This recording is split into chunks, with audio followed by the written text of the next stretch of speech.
ሰላም ውድ የቻናላችን ተከታታዮች የምታዩት ቦሌ ኤድና ሞል ነው ማለት ነው። በቦሌ ኤድና ሞል አለምነሽ ፕላዛ ይኖራል። ከአለምነሽ ፕላዛ ቀጥለን ደግሞ ዲማ ሆፕ ሪልስቴት እጅግ በጣም ቅንጡና ሌክዠሪ አፓርትመንት እያስገነባ ይገኛል። አሁን ላይ ደግሞ G+24 የሆነ አፓርትመንት ጨርሶ የፓርቲሽንና የጂፕሰም ስራዎች እየሰራ ይገኛል። ታዲያ የምታዩቸው የንግድ ሱቆች ናቸው። ከ20 ካሬ ጀምራችሁ በቦሌ ኤድና ሞል የንግድ ሱቆችን ማግኘት የምትችሉበት ሳይት ነው ዛሬ የማወራው።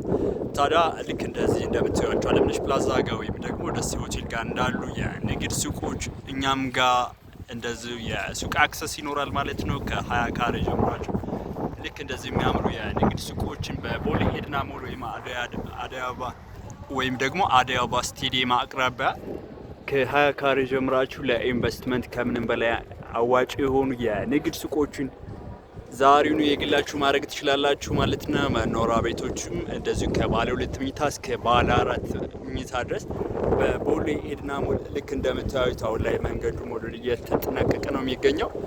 የኛ አፓርትመንት ደግሞ መንገድ ዳር ነው ያለው እንደምታዩት በቦሌ ኤድና ሞል ማለት ነው።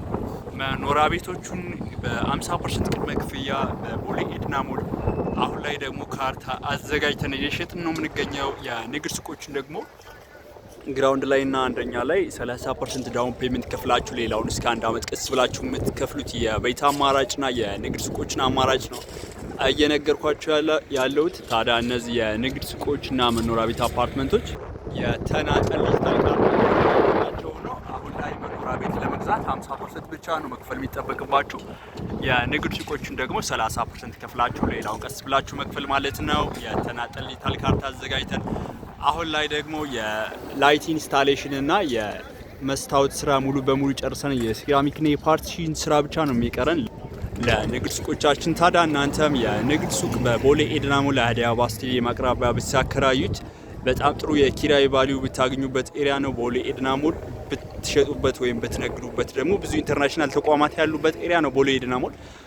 ታዲያ ከካሬ ጀምራችሁ የተናጠል ዲጂታል ካርታ የተዘጋጀላቸውን የንግድ ሱቆች ዛሬውን የግላችሁ ማድረግ ትችላላችሁ። እኔ ካሳሁን እባላለሁ። የዲማ ሆፕ ሪልስቴት የሽያጭ አማካሪ ነኝ። እታች በማስቀምጥላችሁ ስልክ ኮንታክት ብታደርጉኝ ሙሉ መረጃ መሰጣችሁ ይሆናል ማለት ነው። ለዛሬ ዲማ ሆፕ ሪልስቴት በቦሌ አትላስ፣ ዲማ ሆፕ ሪልስቴት በቦሌ ኤድና ሞል፣ ዲማ ሆፕ ሪልስቴት በቦሌ 24 እና በሾላ አካባቢ የሚያስገነባቸው አፓርትመንቶች አሉ። ዛሬ ግን ዲማ ሆፕ ሪልስቴት በቦሌ ኤድና ሞል እያስገነባ ያለው አፓርትመንት ስለሱ ሙሉ መረጃ ሰጠዋችሁ። በሌላ ቪዲዮ እስክንገናኝ ሰላም ቆዩ።